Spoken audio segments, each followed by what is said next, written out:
Ternyata selama ini Imam Mahdi telah turun mewujud sebagai seorang yang bernama Mirza Ghulam Ahmad di tahun sekitar 1900-an di daerah Qadian, Punjabi, India. Nah, siapa sangka Imam Mahdi turun di negara yang sering kita sebut dengan sebutan Vrindavan. Mungkin kita punya ekspektasi Imam Mahdi lahir di negara-negara Arab, tapi ternyata Imam Mahdi lahir di India. Nah, hal inilah yang diimani oleh umat dari sekte Ahmadiyah. Dan fun fact-nya, seorang Raffi Ahmad, ya kita semua pada tahu ya siapa itu Raffi Ahmad. Nah, beliau adalah keturunan langsung dari seorang tokoh besar aliran Ahmadiyah, seorang duta besar. Nah, kakeknya ini bernama Malik Aziz Ahmad Khan sebagai seorang duta besar Ahmadiyah di Indonesia yang menikah dengan seorang pribumi asal Jawa Barat. Tapi ya sebenarnya kita juga tidak bisa menjudge Raffi Ahmad ini sesat atau mungkin Raffi Ahmad adalah seorang anggota Ahmadiyah karena tidak ada bukti bahwa Raffi Ahmad juga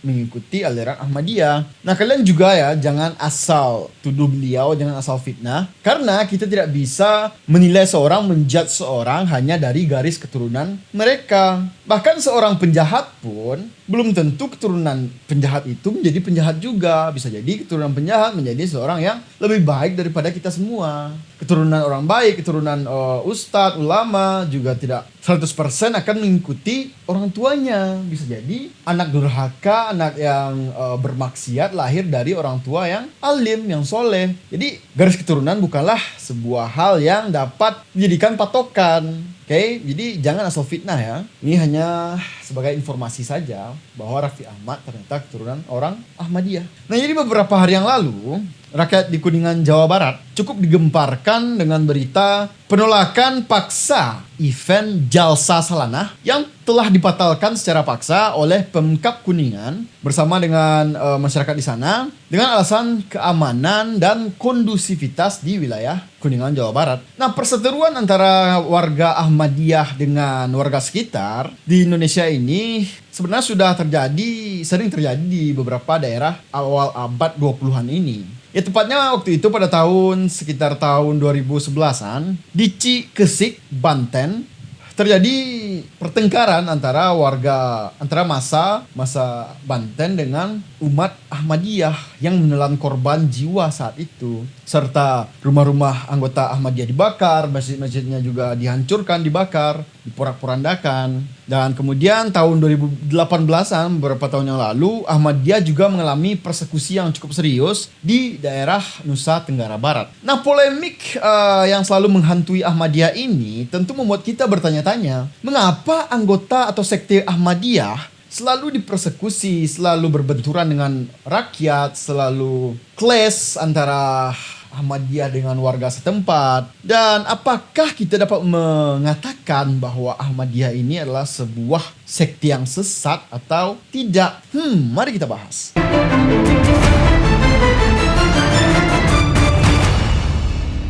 So, Assalamualaikum, what is up, Kritizen? I'm Lee, I'm no one from nowhere, welcome to my channel. Saya ingin bercerita terlebih dahulu. Jadi ketika saya masih SD ya, sekitar tahun 2008-an kalau tidak salah. Nah, waktu itu terdengar kabar di stasiun TV nasional Indonesia bahwa terjadi pembakaran massal oleh massa terhadap masjid besar yang dimiliki oleh anggota sekte Ahmadiyah, tepatnya di Sukabumi, Jawa Barat. Nah, saya dulu melihat berita ini di salah satu TV di Indonesia, saya juga lupa. Nah, berita itu sangat menegaskan bahwa Ahmadiyah ini adalah sebuah sekte atau aliran yang sesat, sehingga massa mempersekusi, membakar dan memporak-porandakan masjid-masjid yang ditempati oleh warga Ahmadiyah beraktivitas dan berdakwah. Jadi saya menyimpulkan bahwa Ahmadiyah adalah salah satu sekte sesat yang digaungkan oleh banyak media kala itu di beberapa TV nasional. Nah, ayah saya yang merupakan seorang fanboy Muhammadiyah,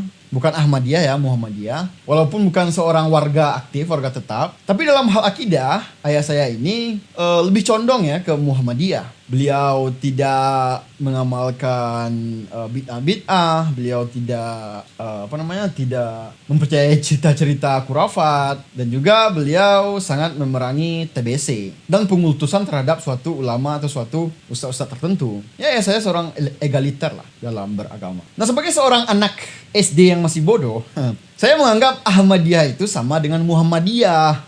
Nah, sehingga saya langsung mengata-ngatai ayah saya bahwa beliau itu sesat. Ajaran atau aliran yang beliau anut itu sudah disesatkan oleh pemerintah waktu itu. Dan Masjid Ahmadiyah yang sudah hancur dan terbakar tersebut saya jadikan sebagai alasan untuk menyesatkan ayah saya.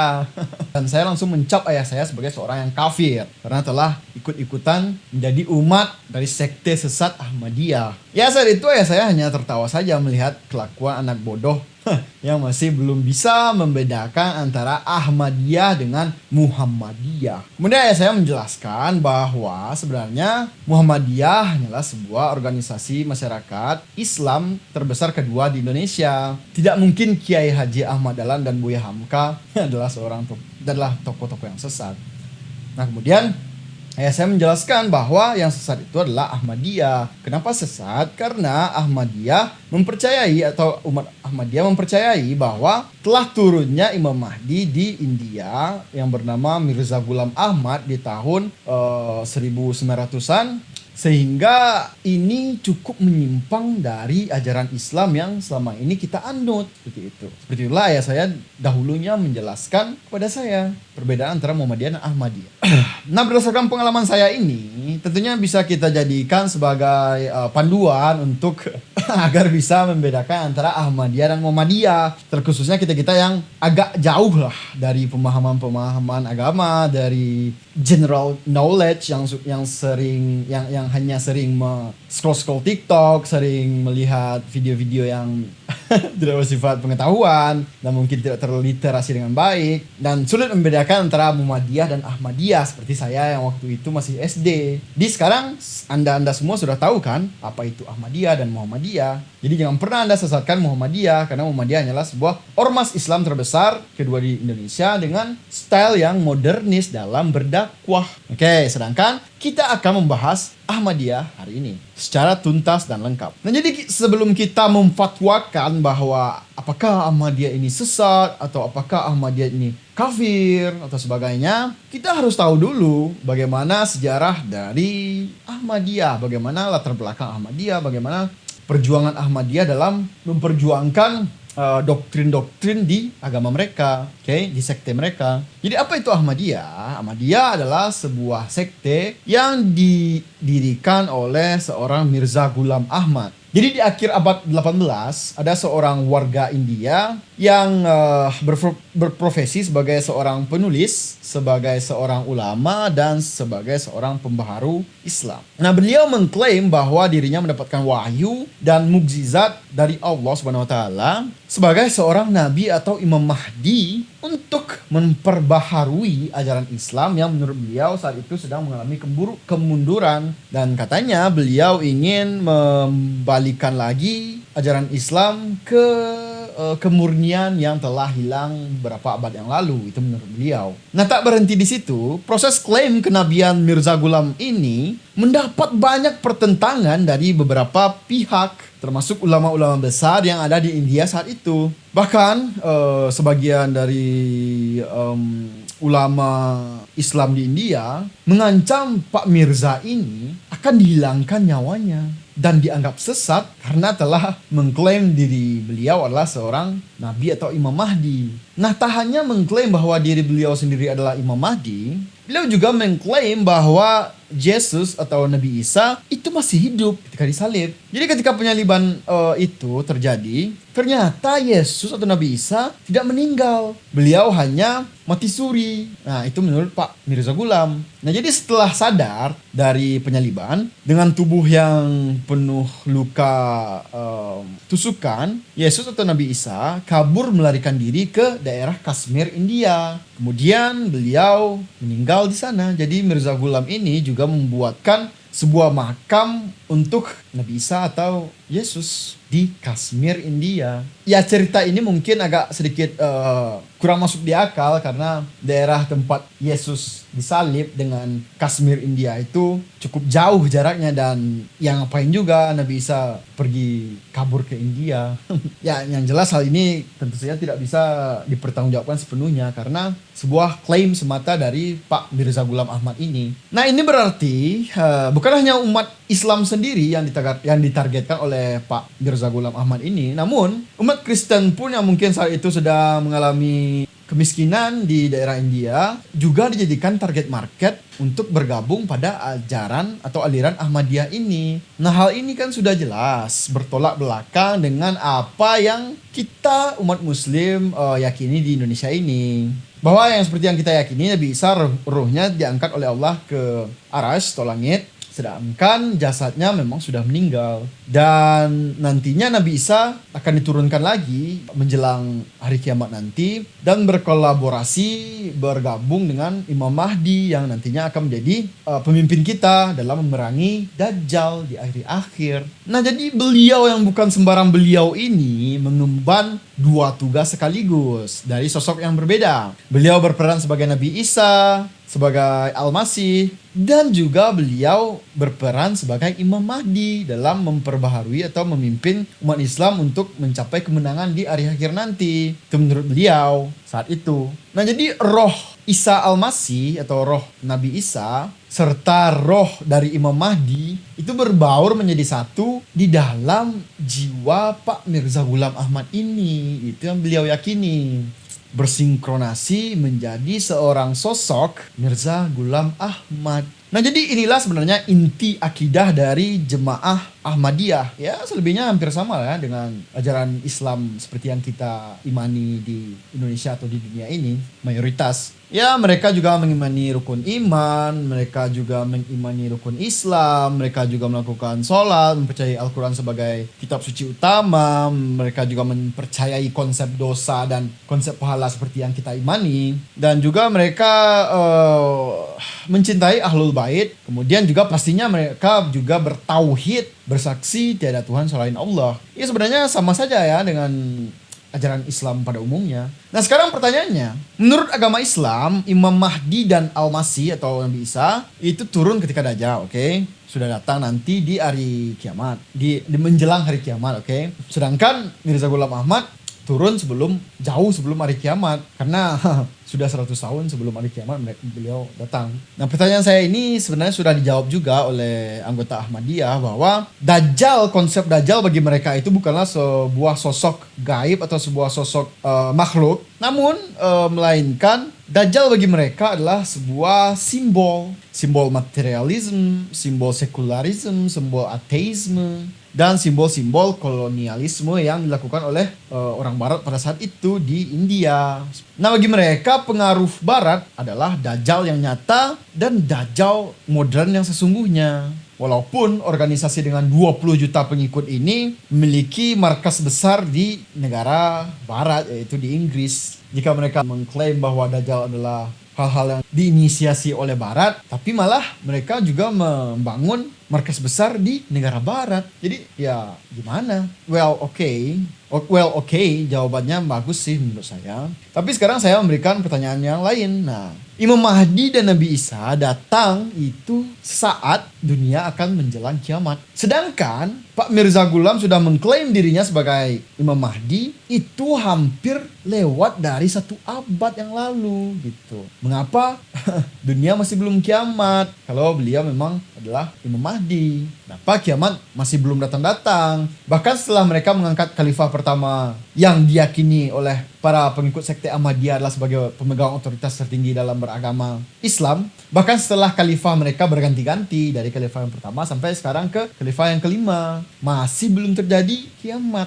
Jadi silakan para anggota Ahmadiyah atau para umat dari sekte Ahmadiyah menjawab pertanyaan saya ini. Kenapa hari masih belum kiamat-kiamat juga walaupun Imam Mahdi sudah meninggal dan khalifah pun sudah 5 kali berganti. Nah, why? Nah, uniknya lagi, Ahmadiyah ini mempunyai sistem khusus yaitu sistem kekhalifahan.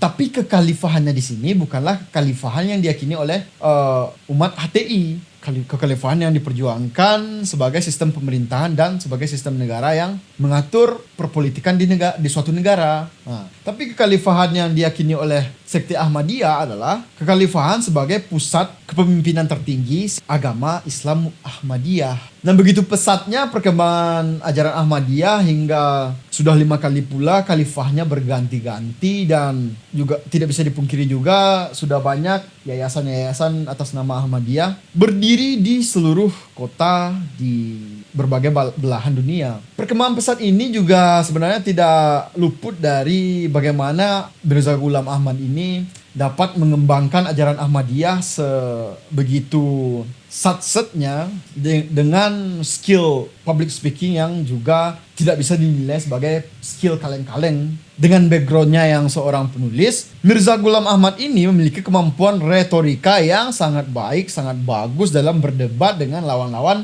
debatnya kala itu. Tentunya lawan debatnya si Mirza Ghulam ini juga bukanlah orang yang sembarangan. Lawan debatnya juga adalah seorang yang memiliki tingkat pemahaman ilmu agama yang tinggi, merupakan seorang ulama, pendakwah. Mirza Ghulam Ahmad ini mendapatkan banyak tentangan dari berbagai pihak, baik itu pihak Muslim, Hindu, dan Kristen pada saat itu. Karena seperti yang kita tahu, di India pun juga memiliki sikap pluralisme yang cukup baik sebenarnya saat itu, karena banyak sekte dari berbagai agama berkembang pesat di India. Nah, jadi bagaimana bisa Ahmadiyah ini berkembang sepesat itu? Ya, yang tak lain bukan juga sebenarnya sekte-sekte agama Islam berkembangnya itu sebenarnya bukan di daerah yang bisa disebut maju, bukan di daerah perkotaan di mana masyarakat di sana sudah memiliki tingkat rasional yang tinggi, tingkat literasi yang tinggi, dan tidak bisa untuk dibodoh-bodohi dan doktrin ajaran-ajaran yang mungkin belum dapat terbukti kebenarannya. Jadi perkembangan Ahmadiyah juga tidak terlepas dari maraknya kemiskinan dan kelaparan yang terjadi di India saat itu, karena India mengalami kemunduran politik dan kemunduran sosial setelah kekuasaan Mughal runtuh dan India didominasi oleh kolonialisme militer Inggris pada saat itu, sehingga pribumi di sana menjadi banyak yang tertindas dan terbelakang, serta mereka menjadi banyak yang miskin dan terpinggirkan. Nah, hal inilah yang membuat Ahmadiyah dapat gampang masuk ke pikiran-pikiran warga di sana kala itu. Nah, semuanya sekarang sudah make sense kan?